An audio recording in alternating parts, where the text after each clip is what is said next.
And hello and welcome everybody. And of course, I'm doing one thing for my channel for once and all my audio software gave up. I basically cannot use my good microphone anymore and my equalizer died. But anyway, today is the day where I will announce my new project.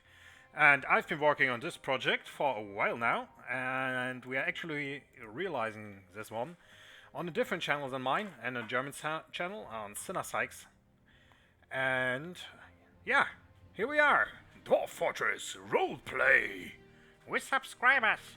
Yes, I am starting a roleplay game, and I want you to join me in the stories that will be told. A story of iron and steel, dwarfs, fortresses, humans, goblins, and elves. And just write me down here in the comments if you want to join. And our first story will be told right now. But first off, let's go through everything what you need if you want to come with me. First off, you need a microphone. This is the lowest quality microphone I have right now. And, well, I think it's okay, I guess. You should have a microphone that is sounding at least like mine. If it has some weird noises in the background, it's okay. As long as it doesn't have the beeping bug where it's like going all the time in the background.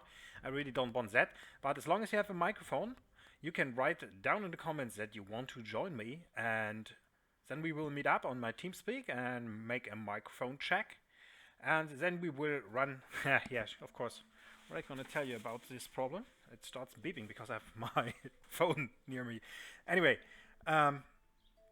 yeah, if you have a microphone, write me in the comments if you want to join, and then we can go to the character creations if your microphone is good enough. Because everything you need to join me in here is a TeamSpeak account, because I have my own private TeamSpeak and we can meet up there with no problem, and an account on roll20.net. So let's go over there right now. Click, click. So here we are at the roll20.net. So all you need to do is create an account on Roll20. And once you have that, you can join my game, basically. If I send you the invite code. And two things. First off, we are playing with the Fate system. If you have never heard about the Fate system, it's not a problem, because I choose the Fate system because I think it's the best system for beginners. If you have never played a roleplay game, Fate system is the way to go. If you are good at roleplay games, also then, Fate system is the way to go. Basically, Fate system is perfect for YouTubers because it concentrates on the story rather than rolling the dice and fighting. It's much more interesting this way, because I can create a world, you can join me in creating the world, you can make up your own things, and you can make up your own characters, and it's just perfect for the whole thing. We have a rulebook for Fate, and I will send it to you once you join me on the TeamSpeak. You can also get the rulebook for free. Just Google download Fate rulebook and you will be put to a site where you can download it, and it costs money, but it's opt-in money. What do you call it? Reference system? Anyway, you can select €0 and get the book for free, and you can pay them later if you really want to. But the basic game is free. We are playing Fate Accelerated because that one is even easier to get into.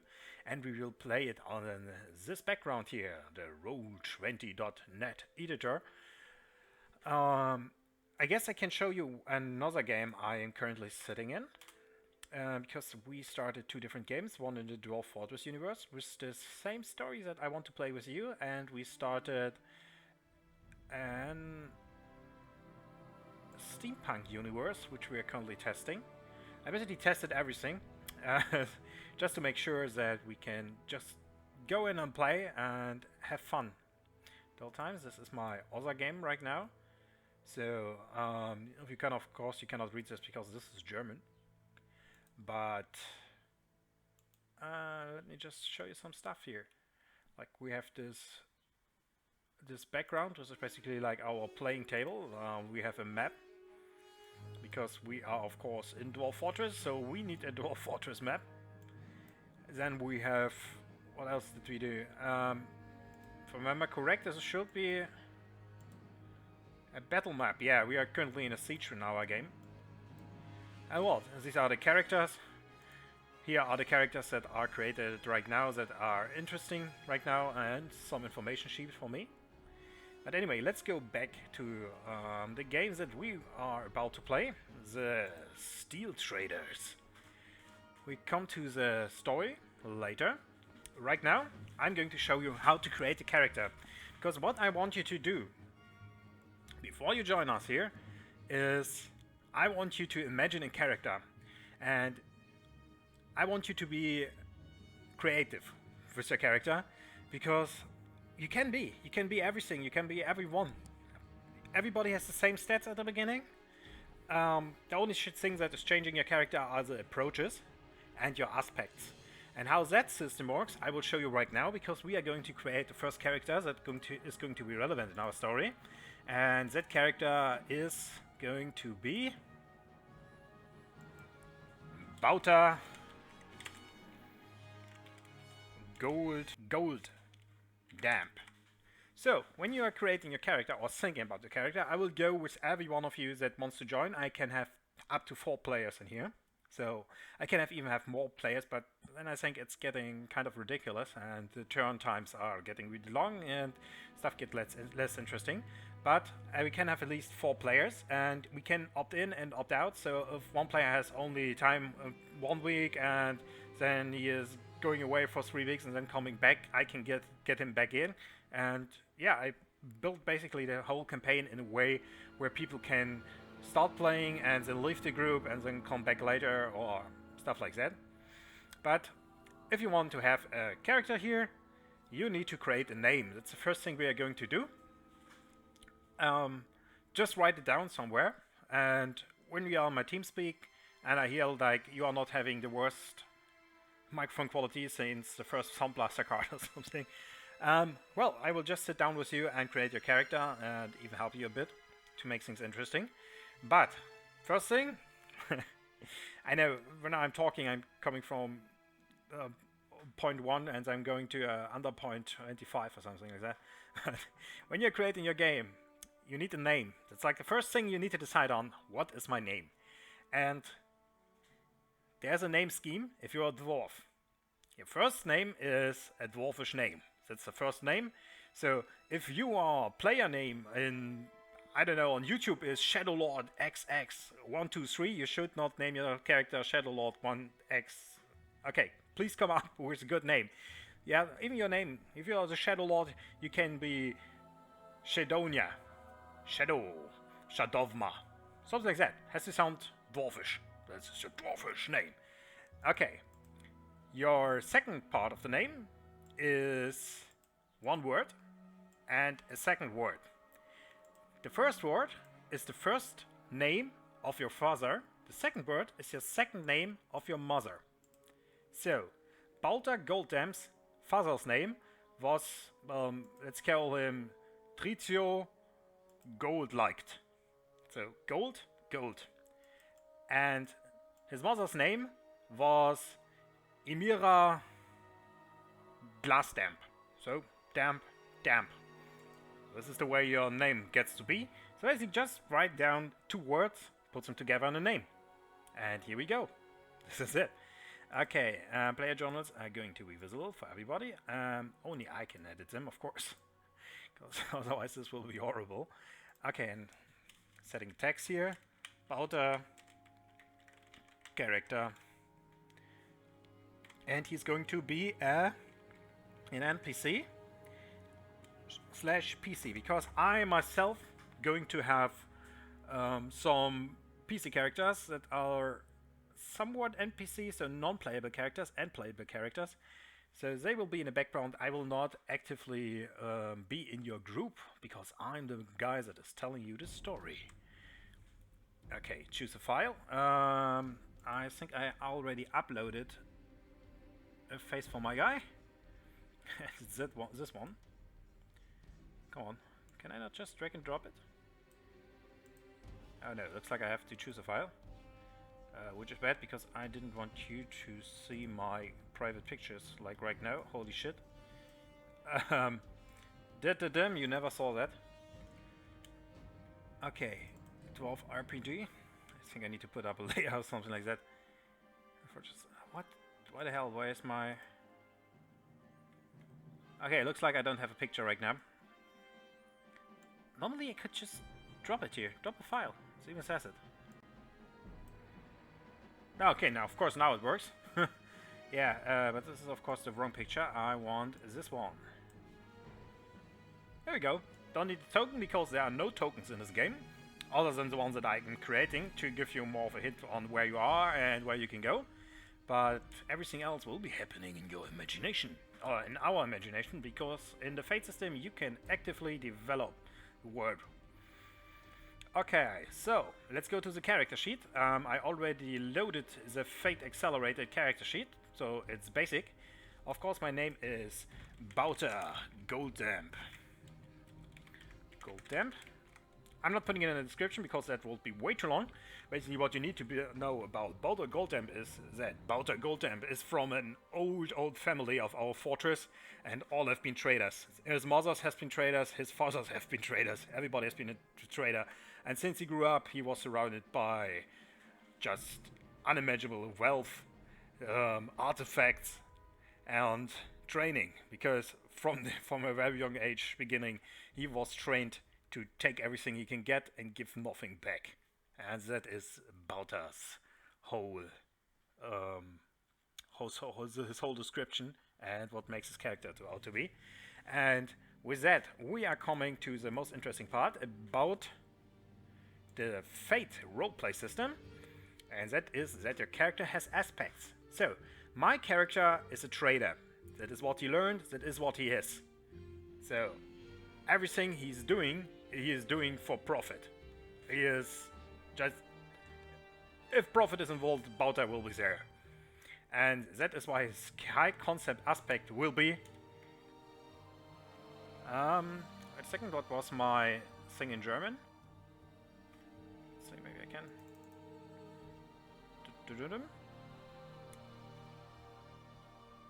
Profit over everything.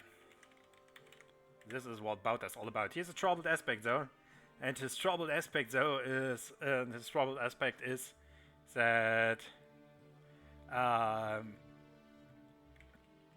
not about sharing. Unsharing personality. Well, our good Bouter here doesn't like to share his spoils of war. He's giving everybody, I say, a fair price, but it's only fair in his eyes. So let's imagine our group finds a chest filled with gold.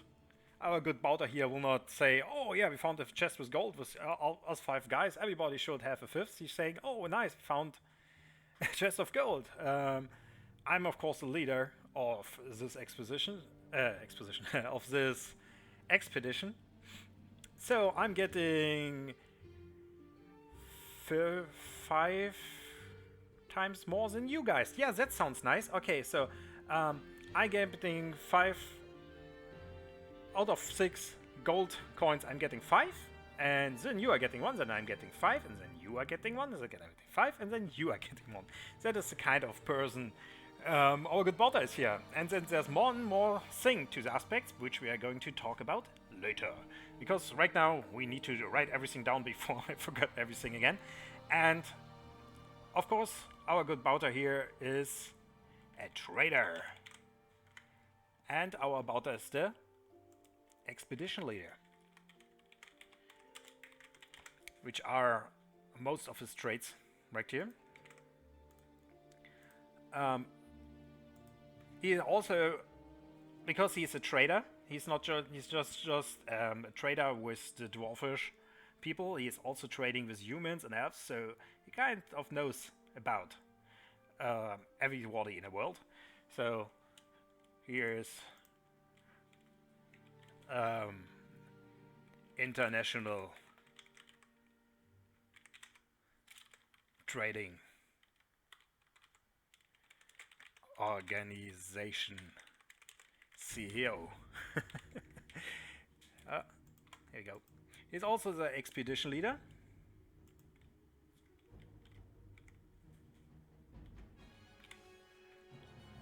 And he has a dark secret. Which one's is the dark secret? We don't know. But we will find out. Maybe. If the other players are good enough, we will maybe find out what this dark secret is all about.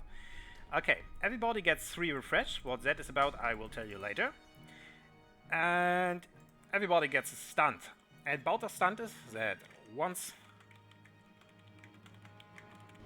per session, he can get the maximum profit out of talking. Let's call it a negotiating situation. So, once per session, when we sit down and start playing, he can basically talk everybody into giving him the maximum profit. But he can do that only once, and after that, his stunt is gone. Stunts are interesting, and please leave the stunts open when you are thinking about your character. We will talk about it, because stunts are really easy to mess up, because it can be way too good or way too bad, and that would be sad if that happens, but we can talk it out, and it should be working. Okay, so as I said, you can see nowhere, you can see in strengths, you can see dexterity nowhere, you can see, I don't know, attack, defense nowhere, because you guys are telling me what is happening and why you are able to use an approach. So, our good Bouter here is basically just a trader. He doesn't know about weapons, but the only thing he has is he has like his big walking cane, and he's using that for fighting. And he's not a good fighter. His approach is more that of a really careful person. A clever person. He's also very, very careful in his trades. He's not quick. He's a bit sneaky, though. And sometimes he's a bit flashful. Fleshy, not flashful. He's not forceful, he's not quick. These are his traits. So, what you have is, you can put a 1 in one of these fields, you can put a 2 in one of these fields, is 3 and a 0. And you have to leave the other ones open. Those are not options for you. So, 2 of the things your character just cannot do. It's not how he's built. Like, a brute with a club is not going to find clever solutions, and our super hero that is going to fight in every situation on the first line to defend his own is not going to be very careful about what he's doing. An assassin will be super quick and maybe super sneaky, but maybe he's not really, and he's most likely careful because he's an assassin after all, but he won't be able to do flashy things. He's not going to run through the whole court to kill the evil sheriff, anything like that. No, he's going to do that sneaky and carefully, and he's going to drop some poison into his drink, or something like that. And that is what we're going to talk about now. The approaches. Dun-dun-dun. So, approaches. Approaches are on what you're doing to do about the situations. Okay, let's say we are on our trading caravan, and one of our scouts comes back and says, around the next corner is a group of 20 goblins. Okay, so a careful character is not saying, yeah, we are not going there. We will try to find a different way to get around them, or we are going to come very slow towards them, and we are going to put all the fighters up in front and build a shield wall basically while we are coming towards them. That is a careful approach. A clever approach is to say, okay, we are going there, and say, hello, goblins. You really don't want to rob us, because behind us is another track, and they are all the ranks are filled with gold. So please let us go, so they will not find out that you are here. You might even want to hide. It's actually a really clever idea. You guys want to sit in the bushes and wait for them. They should be like 1 hour behind us and let us go. So you should have the time to get them. This is a very clever approach. A flashy approach is that your fighter is sitting on top of the wagon while it's coming, and then he is doing a triple air roll while jumping down, and he's reloading his crossbows and shooting it into the air, and it's like, haha, goblins, come to me! And then he is waving with his hands and grinning at them. That would be a flashy approach. Maybe the goblins don't want to really fight this guy, so they might, some of them flee. That can happen. Forceful is easily explained. Of course, your fighter's just getting his shield out and his axe, and he is slowly walking towards the goblins and cutting them down as they come. A quick approach is, of course, your guy is just jumping out from the wagon, running at them, dodging the arrows that are falling on top of him, and he is killing them left and right because he's an elf. Dwarves are not really known for the quickness, but maybe you have a dwarf that can really quickly reload his crossbow. So right from a distance, you just your cart stops and your crossbow dwarf gets his 20 loaded crossbows around him, and he starts just firing really, really quickly on top of the goblins. That is a quick approach. A sneaky approach is we wait for the night and then we're sneaking around them. Easily explained, isn't it? And the same approaches also are applying in social situations.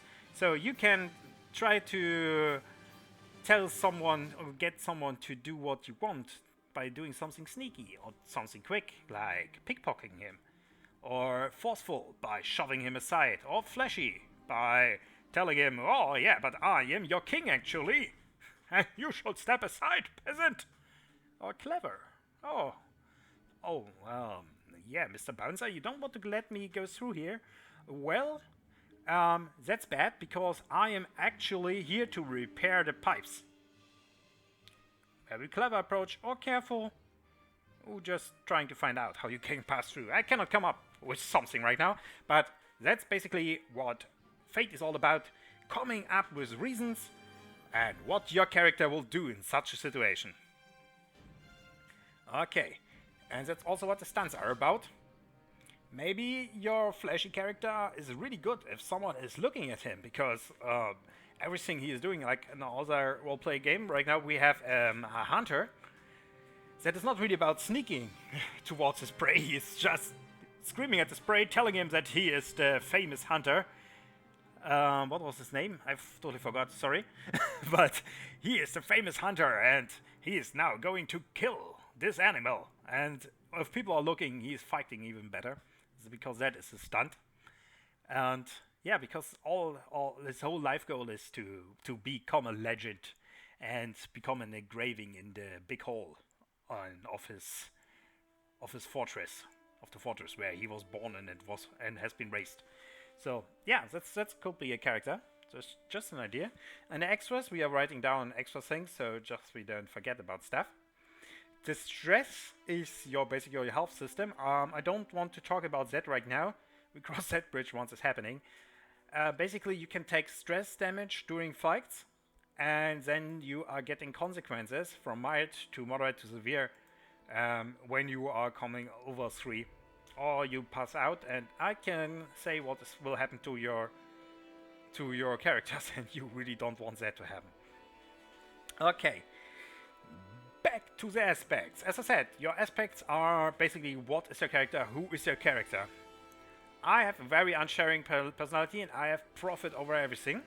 And now comes the beauty. Every player can compel or appeal to any aspect at any time of the other players, and I can do that too as a game master. So let's say we are finding like this big pile of treasure, and on top of the treasure is a mace that has a big diamond on top of it, or not even a diamond, let's say like a really, really nicely done hat. And Balthur's like, oh yeah, I'm putting away my cane and I'm taking this one instead. This looks nice on me, doesn't it, boys? And one character is saying like, "Oh man, but I'm Mr. Mealy, so I really want to have this mace actually." And he's going to Balta and is saying, "You know what? I'm going to compare your profit area, everything, and I'm going to say, oh yeah, Balta, you know what? This is a really nice mace. You should tell it to me. I'm giving you twice the price it's worth." And Balta's saying, "Yeah, but I don't want to give it away." And then you can say, "Yeah, but I'm pulling your profit over everything." And this means profit, because the gold that I'm giving you is way more worth than the mace you have right now. And if every player agrees and says, "Yeah, this is your aspect, Balta, you should really give in to it," and I have to say, "Yeah, okay, good, I'm selling you the mace, give me the money, god damn it." And every player has at least, every aspect should be worded in a way where it can be used against you or for you. Really positive aspects maybe come later in the story. Like, we have one mechanic that got really good at stealing things when people weren't looking, or at finding out things and he basically, every time he described what his character was doing, he was like, "Oh, I am finding a dark corner and I'm putting my fingers in there and trying to find a switch or a ring to pull or something." And so he got the mechanic with the long fingers, which also, of course, a reference that he is trying to steal everything and everyone. And he got compelled by that, because we were talking to one magistrate, and he was turning his back to us, and he had like a really shiny ring sticking just out of his pockets. And I, as a game master, said, "Oh yeah, but you are the mechanic with the really long fingers, and you really want this ring, man." So he needed to try to steal it from him, and it got horrible. It went horribly wrong, of course, and we had a good laugh, and the story was evolving about of that. So, yeah, this is glaring. Sorry, guys. But yeah, so the aspects are worded in a way in which it can be used against you, and the negative thing is basically this will only be used against you. There will be very, very few times when this thing is actually helping you out. So that's what we're looking at here. These are what aspects are about. Okay, so let's go and close this one. And this is where I'm putting the character portraits, like you saw in the other game. Like, this is the brother one of our characters is searching for. I hope he's not watching it, because we are not on the story part yet. But basically, what he wrote in his diary is not in his diary, but in one of his aspects, is that he is actually just participating in our story because he wants to find his brother. And what he doesn't know is that once they arrive in the big human city, his brother will be the leader of the gang that was trying to hunt him down. So at one point he has to decide if he wants to stay with his friends and fight for the caravan, or if he is going to be with his brother. And as I said, that's not going to happen right now, and please don't tell him. He's not watching my channel, so that's a nice part about it. But he's watching Sinnersack's channel, so Sinnersack, if you're watching it, don't tell Drakal, please. Anyway, so once again, if you want to participate in this whole thing, have a microphone, have an account at TeamSpeak, then have an account at Roll20. Everything here is free, and you're in. Basically, that's what will happen. Just write down in the comments what you think your character should be, and we are on it. But before you do that, before you even start thinking about your character, let's talk about the story. Because this is not just any story. What is happening is your character is sitting in a Dwarfish tavern down in Golden Hall, which is a local dwarf fortress, and it's a pretty big dwarf fortress. It has over 300 dwarves living in it. It's not a place of the king right now, but it's a barony, and it's famous for one thing, and that is this dwarf of steel, because they have mined iron ore, and melted it into steel for hundreds of years now. And yeah, that is what your fortress is known for. And well, we don't know why a character's there, if he's living in the fortress, if he even knows other people in this fortress. We just know that right now, at this moment, he is sitting in the tavern. And the door opens, and a dwarf he's just amazing to look at. He has this like really expensive fur suit on. He has a gold ring in his nose and a gold chain that is connecting his nose with his ear. And he has the most expensive shoes you can imagine. Like, he has diamond soles. Who in the hell has diamond soles? And he has a walking cane made of a ruby and a long golden rod coming down onto a diamond, onto a very, very sharp looking diamond at the end. And he's been followed by his entourage of some steel-clad warriors and a guy that looks like he is his scribe. And everybody in the tavern goes silent for a second. The humming of the voices are just dying down because everybody is looking at him. And he is climbing on top of one of the tables and saying, "My name is Boucher. You know me. Everybody knows me. I am Bolter Goldtemp from the Gold family. We are traders, and for years we have been waiting for the humans of the coast cities to contact us, but they haven't. They haven't even sent a diplomat, they haven't sent a lawgiver, but you know me, I love the trade, and if there's one thing we can do, it's steel, and I want to sell our steel to the humans. So, I'm going to build a caravan, and we will go to the coast city of Sabertooth, and we are going to trade with the humans. I need new trade contracts, and I need to show them my wares so I can get the maximum gold out of it. And not only I will get gold of it, also you will get gold of it. Everybody that will be on my caravan trek, if I choose you, that is, will get a big pile of gold in one of these sacks. And he grabs into his pocket and is just throwing one sack of gold around it. You can hear the gold coins in it shimming, and your character's like, that sounds interesting. If you want to join my caravan, be at the trading depot tonight when we leave the fortress, and I will have a look at you and see if you're worth anything. And he turns around and goes, and your character is thinking about, yeah, I really want to join this trading company actually. But is he joining because of the gold? Is he joining because he wants to see the world? Is he joining because he wants to learn what humans are about? Maybe he even knows humans. Maybe he grew up with humans. We just know that he's a dwarf sitting in a tavern. We don't know where he's from. We don't know where he's going.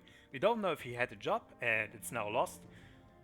Well, that's all up to you. Create a character. Invent something. Flash me.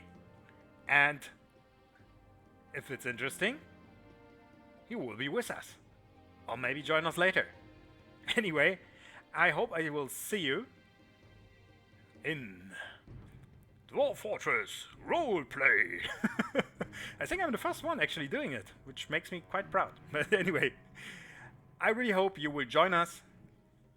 The whole thing, like the whole production, I'm trying to do in a form where it can also be entertained like an audiobook. So you can play Dwarf Fortress by listening to Dwarf Fortress Roleplay, basically. And of course, I am doing all of that to improve my English. And yeah, if you're interested, join us. Don't hold back. And I really mean that. Like, don't be like, oh, now I'm not good around persons. Nobody is. We are role players. We are playing video games. We are interested in Dwarf Fortress, for Christ's sake. And don't be like, oh, no, I never played roleplay games. That's what this is all about. I created this whole thing so you can join. You there, right here. Yeah, you are listening. You never played a roleplay game. You don't even know what a roleplay gaming is for real. But you know Dwarf Fortress. Not even that. You don't need to know Dwarf Fortress. You need to know what the dwarf is, basically. Have a microphone, know what the dwarf is, and write down in the comments if you want to join us. And I'll see you guys next time when the first episode of Dwarf Fortress Roleplay starts. See you.